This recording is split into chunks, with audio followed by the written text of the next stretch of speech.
A nuestro hermano Víctor Solar, que tiene la palabra de Dios en esta mañana. Gracias. Buenos días, hermanos. Agradecemos a Dios por este tiempo que nos permite disfrutar de su palabra. Y como decía nuestro hermano Pablo, ¿no? Esta ha sido una semana bastante turbulenta, ha tenido sus altibajos, ¿no? Nosotros también estuvimos celebrando el cumpleaños de mi hijita y al siguiente día con nuestro anciano Pablo, ¿no? Y en esas circunstancias recibes una noticia de un lugar donde usted y yo probablemente hemos pasado varias horas. Entonces diríamos que cómo la vida te puede cambiar en un instante, ¿no? De un momento a otro todo cambia. Así que vamos a orar al Señor, vamos a pedirle que Él nos guíe. Como vamos a estar con el calorcito aquí que nos amodorra un poco, nos quiere dar sueño, entonces voy a pedirle que se pongan de pie, ¿sí? Como hacen los jugadores de fútbol, suéltense un poco, relájense, ¿sí? Estiren sus brazos, échense un poco de agua a la cara, no se me duerma. Vamos a hablar de los sueños.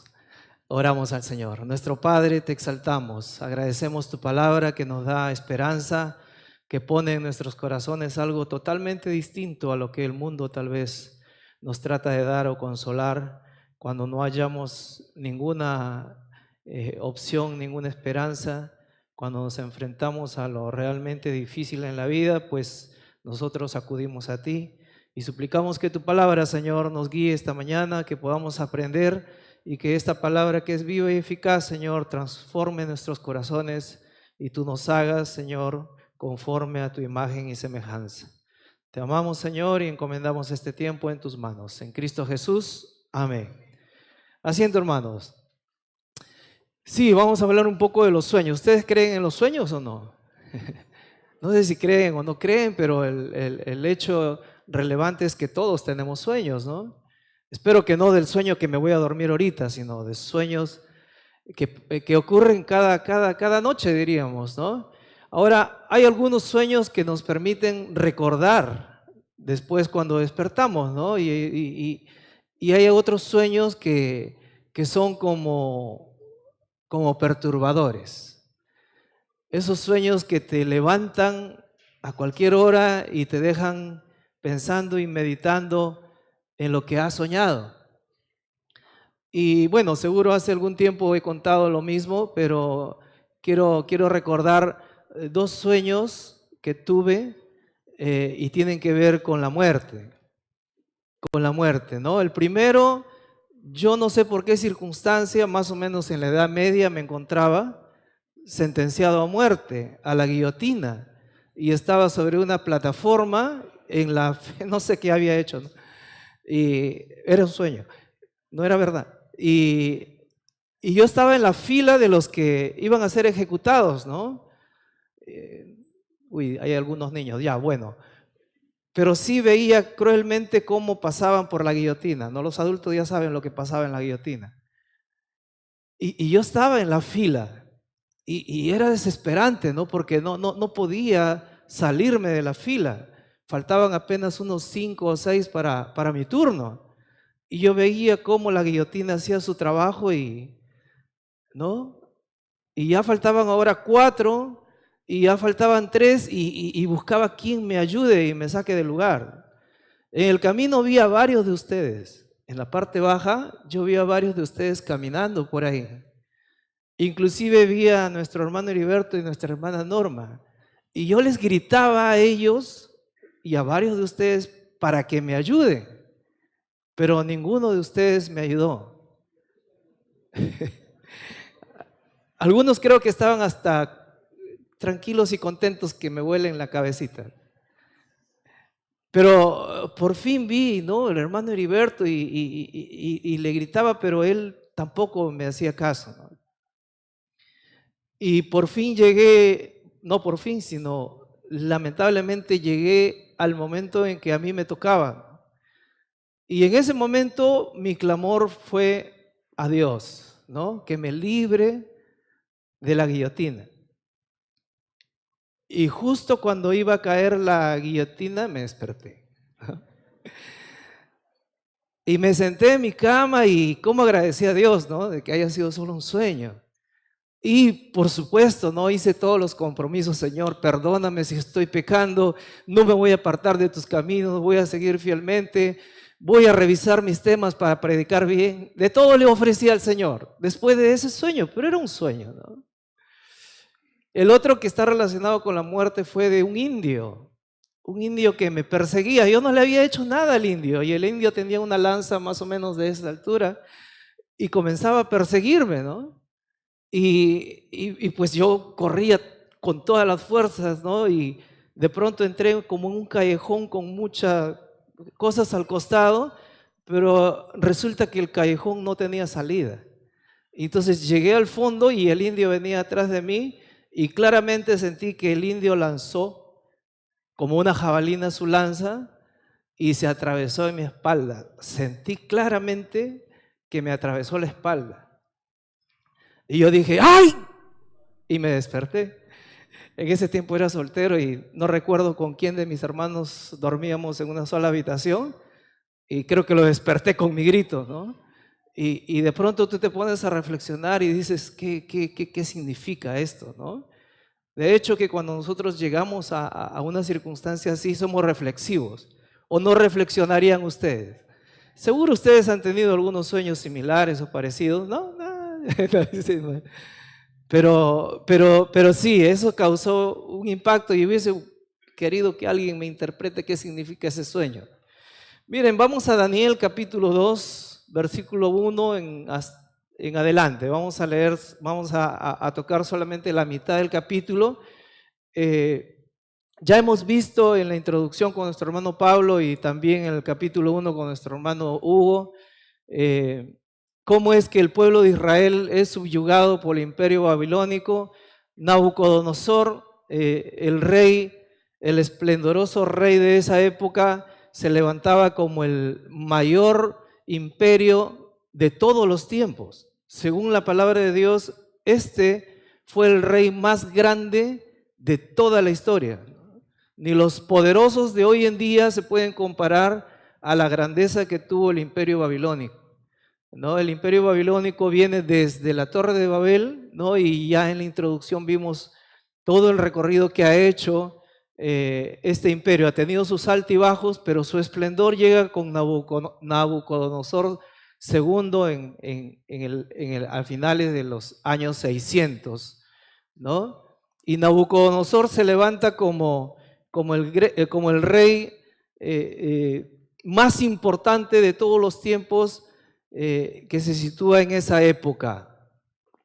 El pueblo de Israel es subyugado, muchos la gente más preparada de sus jóvenes fueron llevados a Babilonia y ya vimos, ¿no?, cómo trató Nabucodonosor, era su estrategia de cómo captar talento y convertirlo para sus intereses. Él los reclutaba, él los preparaba, él los empoderaba, los utilizaba como gobernadores en sus provincias y también como sus consejeros.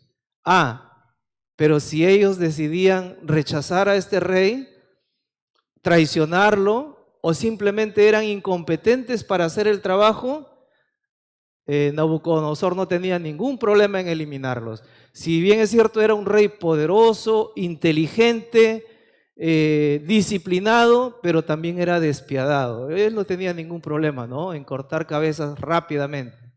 Así que ese es el contexto en que estamos ahora.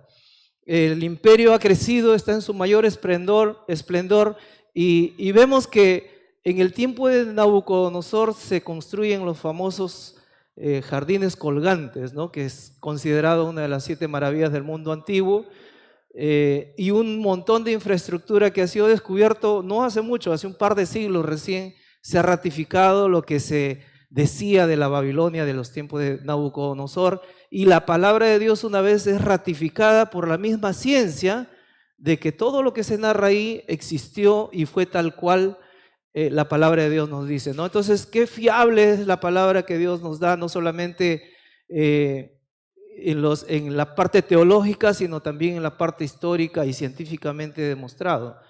Y ese es el contexto en que estamos ahora. Resulta que en el capítulo 2 pasa algo interesante con este rey que tiene todo el poder en ese momento. Dice, vamos a leer ahí en el capítulo 1, perdón, el capítulo 2, versículo 1 y hasta el 3. Dice, en el segundo año del reinado de Nabucodonosor, tuvo Nabucodonosor sueños y se perturbó su espíritu y se le fue el sueño.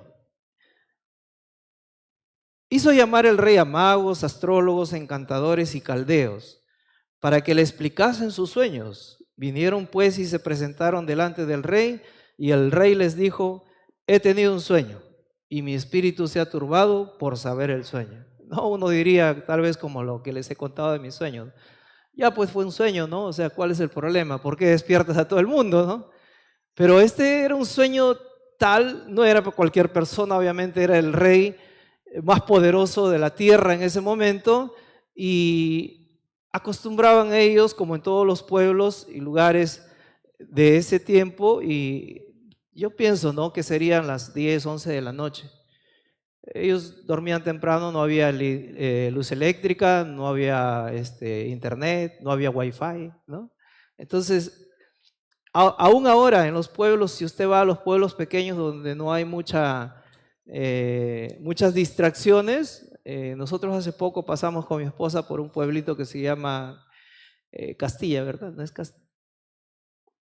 Carrasquillo, ¿no? Y llegamos como a las 7:30 de la noche y pensábamos encontrar movilidad, está apenas a 20 minutos de Morropón, ¿no? Y con nuestras maletas y todo, y el carro que nos llevaba nos dejaba hasta ahí. Y es un pueblo más o menos como de 5 cuadras, y caminamos 7:30 de la noche y todas las luces de las casas apagadas, ya estaban durmiendo, 7:30 de la noche, ¿no? Entonces yo me pongo a pensar en los pueblos de aquellos tiempos, no había ni combustible suficiente, no tenían toda la tecnología de ahora, así que el sueño en aquel entonces era más o menos así, 7, 8 de la noche, ¿no? Y calculo que al rey se le habría ido el sueño a eso de las 11, ¿no? Todo el mundo estaba ya en su segundo sueño, como decimos. Y de pronto él tiene un sueño perturbador y es el rey, ¿no? Entonces se levantó y llamó a sus consejeros. Levantó a todo el mundo, levantó a la guardia por un sueño. Así que él les dice a esas alturas que ha tenido un sueño. Versículo 4 en adelante. Entonces hablaron los caldeos, Nabucodonosor era de origen caldeo, ¿no? Esa era su raíz. Su papá era el rey, por acá lo tengo, Nabopolassar, era el papá que había conquistado y le había heredado el reino, y Nabucodonosor lo había engrandecido, ¿no? Entonces eran de origen caldeo, así que los caldeos eran bien considerados también dentro del grupo de consejeros y sabios que él tenía a disposición, ligados lamentablemente a sus dioses y a la hechicería, ¿no? Entonces hablaron los caldeos al rey en lengua aramea. Rey, para siempre vive, di el sueño a tus siervos y te mostraremos la interpretación. Respondió el rey y dijo a los caldeos, el asunto lo olvidé. Si no me mostráis el sueño y su interpretación, seréis hechos pedazos y vuestras casas serán convertidas en muladares. Y si me mostrareis el sueño y su interpretación, recibiréis de mí dones y favores y gran honra. Decidme pues el sueño y su interpretación. El rey quería no solamente que le interpreten el sueño, sino que le digan qué ha soñado. Es como que yo les digo, ¿tú sabes lo que estoy pensando ahorita? ¿Me puedes decir lo que estoy pensando? ¿Sí? ¿Yo les puedo decir lo que ustedes están pensando? Lo que están pensando de mí, no mejor. Pero eso es lo que estaba pidiendo, ¿no? Entonces los caldeos, de alguna manera, que son sus coterráneos, ellos eran los que llevaban la voz cantante y también tenían autoridad porque eran supuestamente los mejores hechiceros, los mejores agoreros, los mejores encantadores y los más sabios, entre comillas, ¿no? Así que dice, respondieron por segunda vez el versículo 7 y dijeron, diga el rey el sueño a sus siervos y le mostraremos la interpretación. El rey ya se estaba molestando un poco más y les dice en el 8, el rey respondió y dijo, yo conozco ciertamente que vosotros ponéis dilaciones, porque veis que el asunto se me ha ido.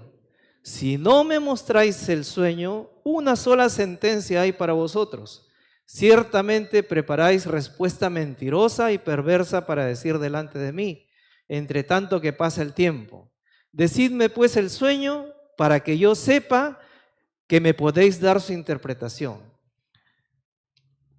Una vez más, ¿no? El rey con total autoridad y también muy astuto el rey, muy astuto. Él sabía que ese sueño perturbador contenía algo relevante, tal vez para él o para no sé quién, pero el hecho es que necesitaba no solamente que le interpreten el sueño, sino que le digan qué soñó. ¿No? Es algo irracional, no cabe que alguien, ustedes podrían interpretar lo que yo les dije, bueno, pueden sacar sus conclusiones del sueño que le conté, ¿no?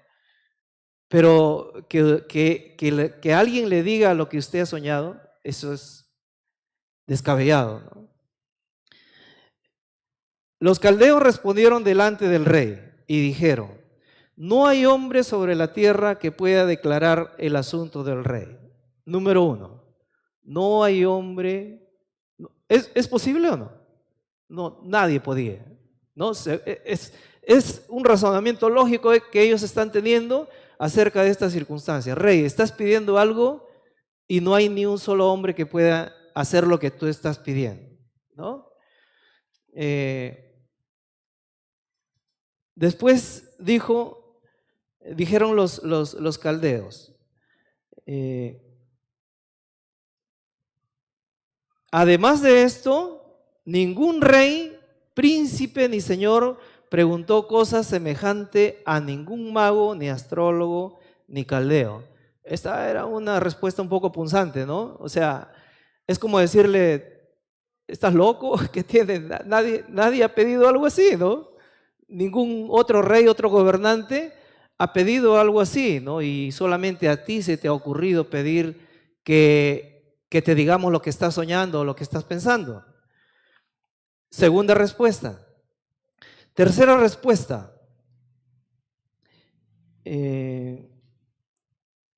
Además de esto, dice, porque el asunto que el rey demanda es difícil.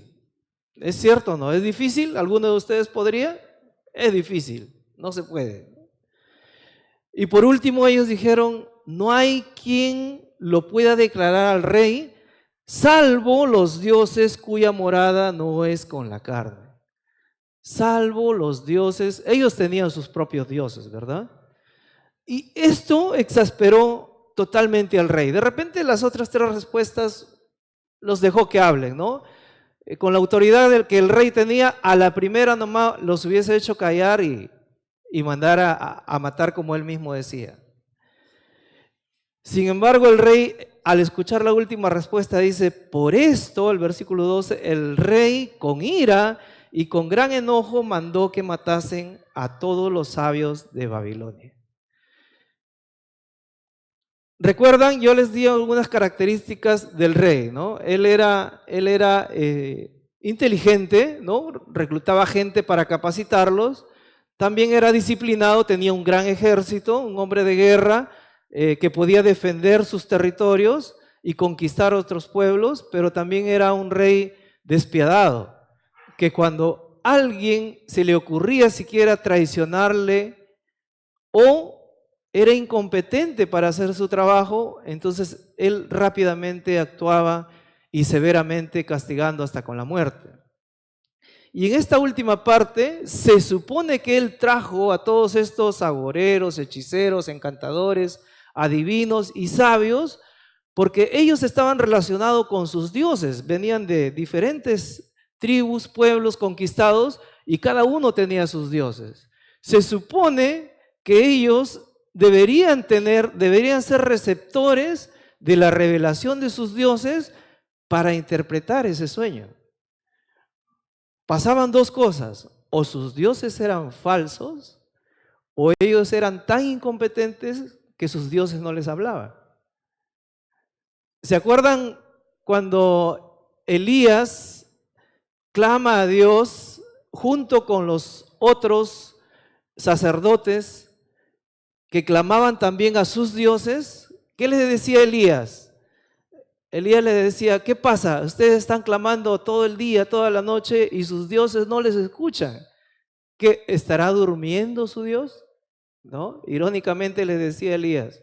Y cuando le tocó el turno a él, por supuesto, el Dios Todopoderoso, el Dios creador del cielo y de la tierra, respondió a su siervo Elías y mandó fuego y consumió el holocausto. Entonces, el rey se exaspera aquí porque o sus dioses son falsos o sus dioses están enojados con ustedes y no les quieren hablar y dar la interpretación. Ambas cosas para él era suficiente para mandarlos a matar. Y eso es lo que hace, ¿no? Entonces, hasta aquí vimos el tipo de rey al que se está enfrentando y que no es capaz él mismo de entender su sueño. O sea, él o lo había olvidado o no sabía qué significaba el sueño. El hecho es que estaba perturbado y el rey mismo era incapaz para interpretar su sueño. Y los hechiceros, los agoreros, los encantadores, los caldeos, parece que también eran incompetentes para interpretar esos sueños. Eran incapaces, ¿no? Y aunque no les dije el título, pero el énfasis es la incapacidad humana. Eran incapaces para interpretar, en este caso, el sueño, tanto Nabucodonosor y los mismos, el séquito que tenía de consejeros a su alrededor. Bien, entonces el rey se enojó tanto que al final comenzó a cumplir lo que él había dicho. Si no lo interpretas, ¿qué pasa? Dice que los iba a mandar despedazar. ¿Cómo es? ¿Qué se imaginan ustedes despedazar? Claro, decapitar, ¿no? O cortarlo en partes. Y ese era el tipo de sentencias de muerte que tenían en esas épocas, y algunos reyes eran más tiranos que otros o más crueles que otros. Los romanos implementaron la crucifixión, ¿no? Se dice que era una muerte más cruel que las otras, porque aún el decapitar implica que te cortan la cabeza y ahí queda todo, ¿no? Pero algunos eran tan crueles que no comenzaban por la cabeza. Comenzaban a veces por los deditos, por las manitos, ¿no? Por los brazos. Era terrible, ¿no? Era terrible. Entonces, y ya el rey Nabucodonosor llegó a la conclusión aquí de que estos no saben, son incompetentes, encima están ganando tiempo, ¿no? Están haciendo hora, como decimos, para ganar tiempo nada más, pero no me dicen que me van a interpretar mi sueño y mucho menos me van a decir el sueño.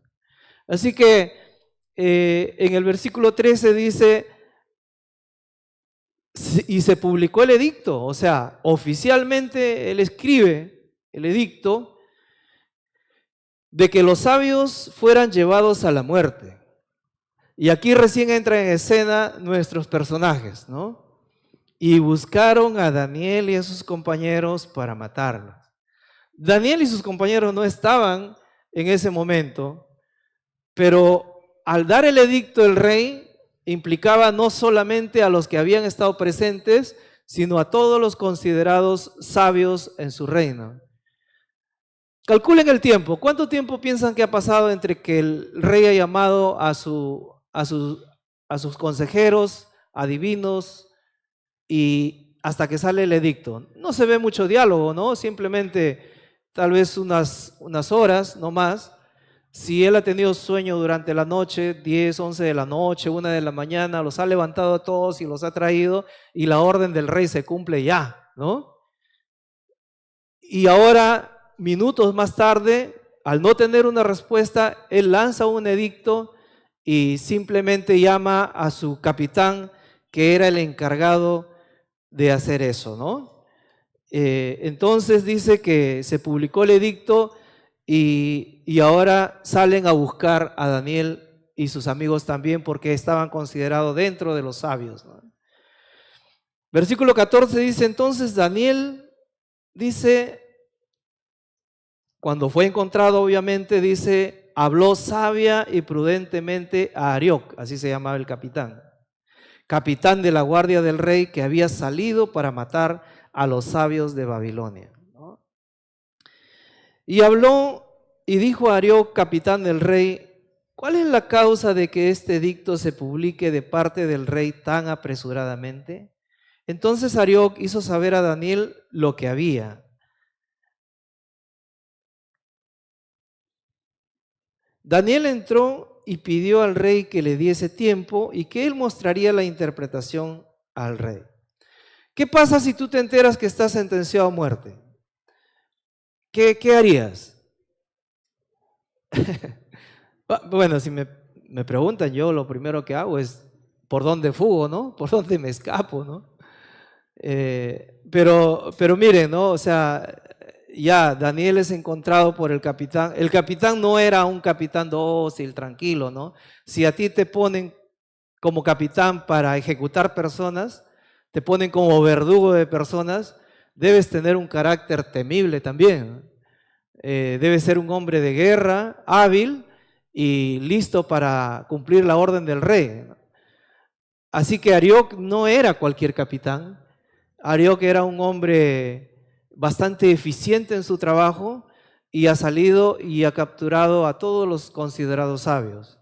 Pero Daniel, interesante, ¿no? No entró en pánico cuando enfrentamos una situación difícil, una situación apremiante en que nos encontramos. Cualquier situación, ¿cuál es nuestra tendencia? Desesperarnos, correr como locos o como hace el avestruz, ¿no? Meter su cabeza en el hueco pensando que me abstraigo de todo y bueno. Pero dice que él habló sabia y prudentemente, ¿no? Y me gusta pensar en el carácter del Señor Jesús. El Señor Jesús decía, ¿no? Aprended de mí que soy manso y humilde de corazón.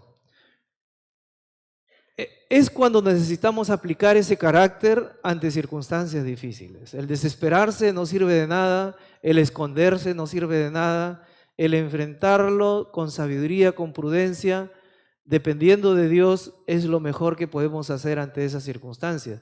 No es fácil porque ¿cuántos años tiene Daniel? La semana pasada voy a tomar examen. ¿Cuántos años tenía Daniel cuando lo capturaron? 15 años. 15 años, están en la adolescencia todavía, casi saliendo por ahí, y el carácter de uno no es tan estable. Si bien es cierto, eran inteligentes, ¿no? Por eso los reclutaron, sacaban AD en el colegio, todavía estaban en la secundaria, ¿sí? Pero el que te saquen de tu hogar, el que te lleven capturado, por más que te pongan en un lugar como el palacio y una escuela importante, pero no tienes a tus padres, no tienes a tus seres queridos, no tienes tu comida. Recuerdan, le habían puesto la ración del rey. Hay un montón de cosas que ocurren cuando a un muchacho lo sacan de su casa. Y no es sencillo, no tienes el abrigo de tus seres queridos. Así que Dios ha estado con ellos y los ha fortalecido. Pero acá se están enfrentando a una pena de muerte. Probablemente ya Daniel y sus amigos tienen al borde de los 18 años. Ya han transcurrido más o menos 3 años y ellos son personajes importantes, pero no dejan de tener los temores de un joven de 18 años, ¿no? Y muchos de nuestros jóvenes acá están en ese contexto y me da mucho gusto ver cómo están creciendo, madurando en las cosas de Dios, pero enfrentarlos a una pena de muerte, o sea, tienes horas en lo que te llevan del lugar donde estás al patio del palacio, me imagino que ahí va a ser la ejecución, tienes apenas horas, ¿no? Pero prudentemente habló al jefe, al capitán de la guardia, y lo único que consiguió Daniel fue un poco de tiempo, ¿no? Un poco de tiempo. Y Daniel dice en el versículo 16, y Daniel entró y pidió al rey que le diese tiempo y que él mostraría la interpretación al rey, ¿no? Daniel no tenía la respuesta, ¿verdad? O sí, ya tenía la respuesta cuando pidió tiempo. Lo único que tenía era su confianza en que va a poder tener esa respuesta. Pero antes de saber siquiera, a veces vemos a los personajes de la Biblia como que ellos lo tenían todo resuelto, ¿no? Que, bueno, Abraham, padre de multitudes y todo, padre de muchedumbre, no, pero en el proceso, José, que es el otro personaje, ¿no? Fue el segundo más importante después de Faraón y hizo el imperio de Faraón, Egipto lo hizo tan grande en los días de José que uno dice, buen personaje, le voy a poner José a mi hijo, ¿no? Pero entre el comienzo de su adolescencia, de su juventud y hasta llegar a ese lugar, han pasado un sinfín de pruebas, ¿no? En el caso de José pasó por esclavitud, por cárcel, por traición y tantas otras cosas más. Y Daniel está pasando por estas circunstancias también. De pronto tienes que enfrentarte a una pena de muerte. Cuestión de horas y te van a cortar la cabeza. Qué triste, ¿no? Lejos de su tierra, sin su familia, sin sus coterráneos, sin con sus amigos de repente, sus compañeros de clase, sin nada de ellos, y de pronto te enfrentas a una pena de muerte. Te van a matar. No es sencillo. Y lo que ganó fue un poco de tiempo. Y miren lo que hace Daniel aquí. Luego Daniel, el versículo 17, luego se fue Daniel a su casa e hizo saber lo que había a Ananías, Misael, Azarías, sus compañeros, para que pidiesen misericordias del Dios del cielo sobre este misterio, a fin de que Daniel y sus compañeros no pereciesen con los otros sabios de Babilonia. ¿No? ¿Qué es lo que hizo Daniel? ¿Se fugó como pretendía yo hacerlo? ¿Ganó tiempo y veo cómo hago mis maletas y me fugo de este lugar? No, enfrentó la situación. Nosotros no podemos correr de los problemas y de las circunstancias que tenemos en la vida. No podemos huir de ellos. Aún en nuestro contexto de iglesia, ¿no? Muchos a veces salen de las congregaciones porque algo no les gustó. En lugar de conversar, o porque alguien me dijo algo, me ofendí, no me gusta el hermano que predica, ¿no?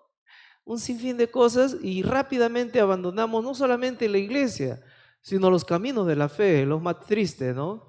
Porque si, bueno, no te gustó este lugar, pero vas a otro lugar donde se predica la palabra de Dios y creces espiritualmente, estamos contentos y felices. Pero si por detalles, por circunstancias más o menos difíciles, simplemente abandono y me voy, no enfrentamos nada y nunca crecemos en nada. Daniel no, fue a buscar a sus compañeros, dice, a sus amigos, a sus hermanos. Y eso es lo que debemos hacer nosotros, ¿no? Hablamos de la oración que es importante y necesaria aún más en nuestros días, en nuestros tiempos, ¿no? Todo lo que está ocurriendo a nuestro alrededor necesita el clamor de nosotros. Y cuando nosotros pasamos circunstancias difíciles, tenemos unos 3 amigos así como Ananías, Misael y Azarías, donde nosotros podamos confiadamente ir y decir, ayúdame a orar por esas circunstancias. Y yo creo que uno de los momentos más altos en cuanto a la oración y a la calidad de oración y al tiempo de oración que ha pasado esta congregación y muchas más, ha sido en el tiempo de la pandemia, ¿verdad? Yo recuerdo haber orado al Señor, gracias, haber orado y clamado al Señor por un hermano que nunca había orado. Nunca había orado por ese hermano porque, bueno, nos vemos aquí y todo, pero nunca había orado por él. Pero cuando él tuvo el COVID, en los primeros meses del COVID, donde la gente le daba la enfermedad y a las horas o a los pocos días se moría, y al ver que él y su familia todavía estaban comenzando en cuanto a la edad de sus niños muy pequeños, yo recuerdo haber clamado muchísimo, ¿no? Y bueno, sí tenía mis 3 amigos, ¿no? No eran Sadrach, Mesach y Abednego, ¿no? Sino eran Damaris, Mateo y Grace. Y clamamos al Señor, ¿no? Y cuando nuestros hermanos están pasando por grandes dificultades, o nosotros mismos, tenemos la confianza para acercarnos a los hermanos y pedir oración. Y si no lo tenemos, pues tal vez es tiempo de acrecentar nuestra comunión con los hermanos, ¿no? No vaya a ser que tengamos solamente amigos imaginarios, ¿no? Y a veces los amigos imaginarios juegan entre ellos nada más. Pero necesitamos amigos, hermanos en la fe que nos ayuden siempre a fortalecernos en la oración. Así que es un desafío para ustedes y para mí también, tener siempre presente. Me gusta el ministerio de varones, no puedo estar en las mañanas porque estamos trabajando en ese horario, pero tenemos el WhatsApp donde constantemente están subiendo los motivos de oración. Y aunque sea hago un paréntesis en el trabajo y ponemos algo ahí, orando por el hermano tal, hermano, por el hermano Felipe, por el hermano Juan, por el hermano Gomer, no, pongan ahí sus motivos de oración. Pero si hay la oportunidad, hagamos como hizo Daniel con sus amigos, con sus hermanos. Fue con ellos y dejaron la causa en las manos del Señor. ¿Qué pasó entonces aquí? Sigamos y terminamos hasta el versículo 23, vamos a terminar, ya falta poco, estamos en hora. Dice, versículo 19, entonces el secreto fue revelado a Daniel en visión de noche, por lo cual bendijo Daniel al Dios del cielo, por lo cual bendijo Daniel al Dios del cielo. El rey era incapaz, no podía revelar su propio sueño. Los magos, encantadores, hechiceros, agoreros eran incapaces. Daniel mismo era incapaz de revelar el sueño. Si bien es cierto, ganó tiempo por actuar sabiamente, prudentemente, hay que hablar con propiedad. Tú no puedes desafiar a tus enemigos, sino tienes que encomendar tu causa al Señor y saber responder. No es posible que nosotros los creyentes explotemos tan rápidamente. Nos dan ganas, de verdad, ¿no? Cuando vamos, qué sé yo, a un restaurante o a algún sitio y nos tratan injustamente o nos tratan mal, reaccionamos, ¿no? Reaccionamos y a veces mal. Entonces, sigamos el ejemplo que Daniel y también el Señor Jesucristo nos enseña, ¿no? Para hallar gracia delante de los hombres, hay que saber hablar y comportarnos sabia y prudentemente. Lo hizo Daniel, ganó tiempo y ahora ha recibido respuesta de Dios y el sueño le ha sido revelado. Pero Daniel de por sí, él mismo lo reconoce más adelante, él mismo no era competente, él era incapaz de resolver ese misterio. Lo único que hizo fue ganar tiempo. Y es Dios quien le revela no solamente el sueño, sino la interpretación del sueño durante la noche. Y tú y yo también somos incapaces en cuanto a la salvación. No podemos salvarnos, no podemos interpretar el conocimiento que Dios tiene en cuanto a la salvación. Aunque Dios dejó el diseño ahí en la palabra, si puedes ser salvo por la ley, sí, puedes ser salvo si cumples toda la ley. Pero ¿habrás fallado en algún punto? Entonces la ley solamente hace como un espejo que refleje tu condición. Nuestra condición es que no somos capaces para salvarnos a nosotros mismos. Por eso Dios envió a su Hijo Jesucristo. Y Dios hace posible, y Él es el único capaz para poder revelar el sueño y la interpretación, y también para darte salvación y vida eterna.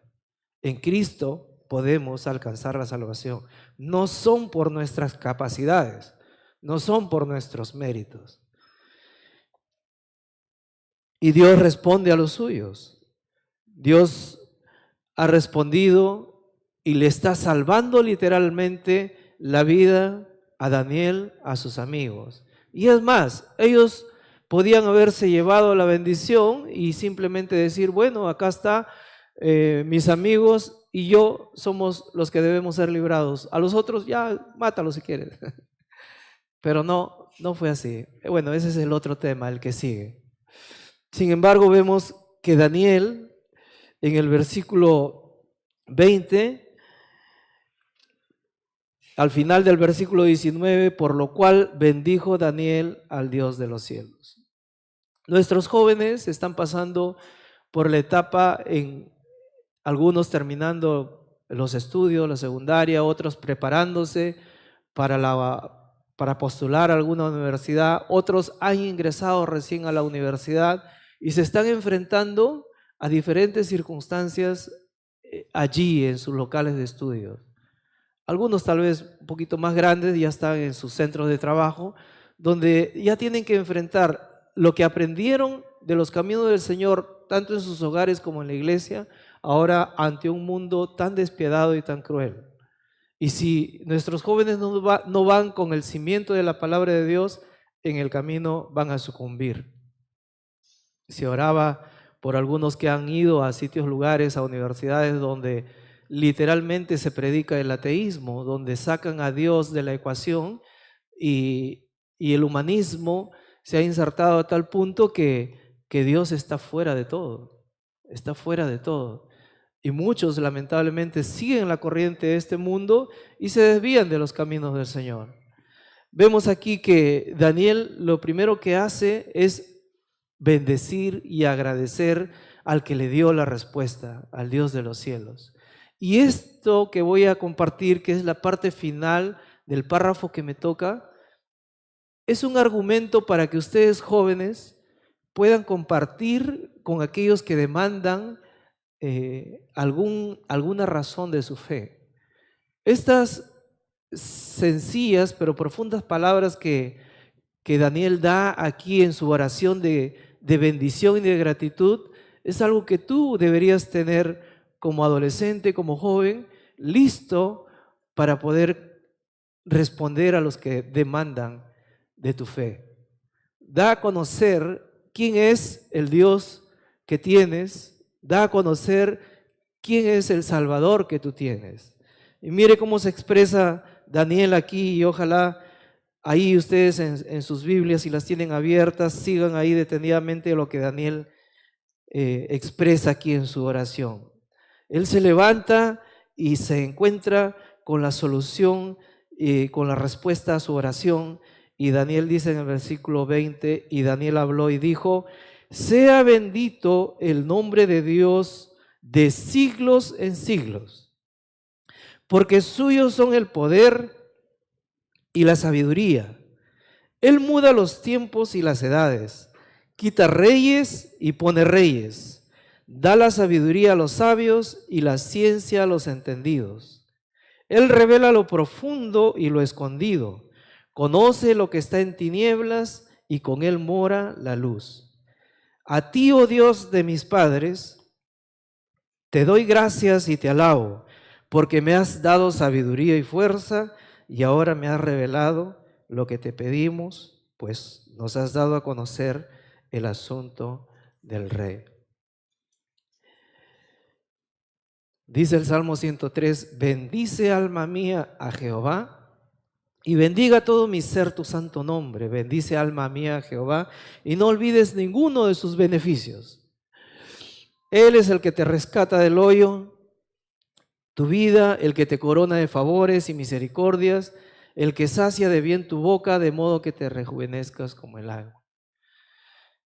Y es Dios quien da la respuesta. Daniel no se atribuye a sí mismo el haber obtenido esta revelación.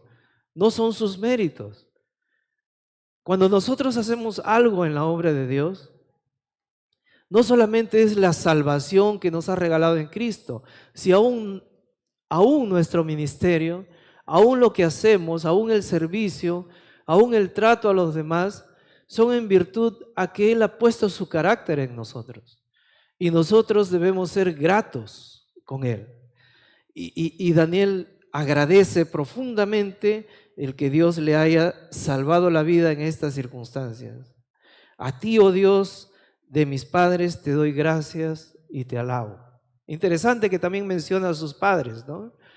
No sé si a su papá y a su mamá o a los padres en el pasado, porque se referían a nuestros padres, dicen los judíos, a Abraham, Isaac y Jacob, ¿no?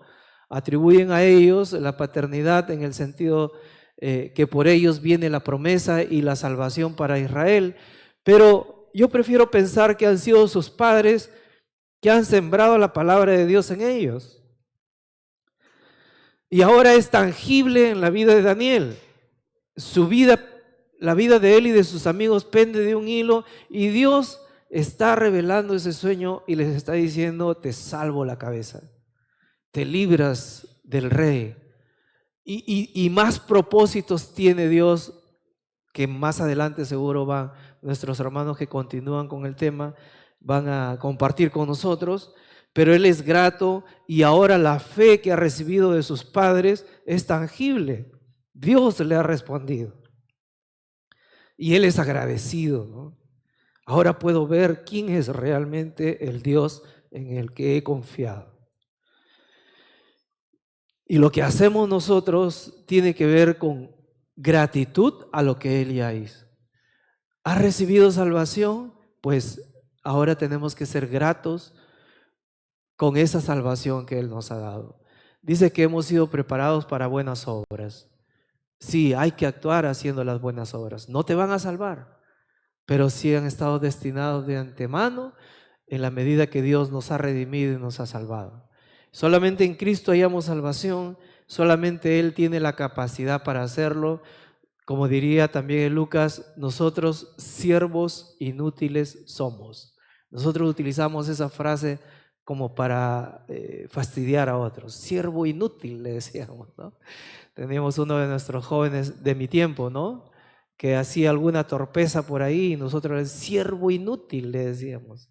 Pero en realidad, todo lo que hacemos nosotros es en virtud a los méritos del Señor Jesucristo, de la salvación que nos ha dado, y no tenemos nada de qué vanagloriarnos. Al contrario, todo lo poco o lo mucho que hagamos, debemos recordar que son en mérito a lo que el Señor Jesucristo ha hecho y a la salvación que Él nos ha dado. Disfrutemos de esa comunión que el Señor nos ha dado. Disfrutemos la comunión entre nosotros. Crezcamos en gracia para con Dios y con los hombres. Y si no tienes a Cristo, pues necesitas venir a los pies de la cruz para recibir perdón. Vamos a orar. Padre, gracias, Señor. Qué confianza el poder acercarnos a ti, no por nuestros méritos, sino como vemos aquí en la vida de Daniel y sus amigos, en la plena dependencia de aquel que lo puede hacer todo. Gracias porque sostienes nuestro mundo. Como vimos, Señor, y es muy triste ver que personas han partido por alguna negligencia, un acto de corrupción. No ha sido solamente un acto fortuito, sino de por medio, lamentablemente, hay personas que han evadido muchas normas que debieron soportar esta estructura. Consuelo para las familias, pero sobre todo, Señor, que todos te busquen y seamos dependientes de ti. Que podamos confiar en aquel que sostiene el mundo, el universo entero, con el poder de su palabra, y también derramas salvación, gracia y misericordia para todo aquel que cree. Gracias, Señor, por este tiempo y por tu palabra. Pedimos que no regrese vacía como es tu promesa. En Cristo Jesús. Amén.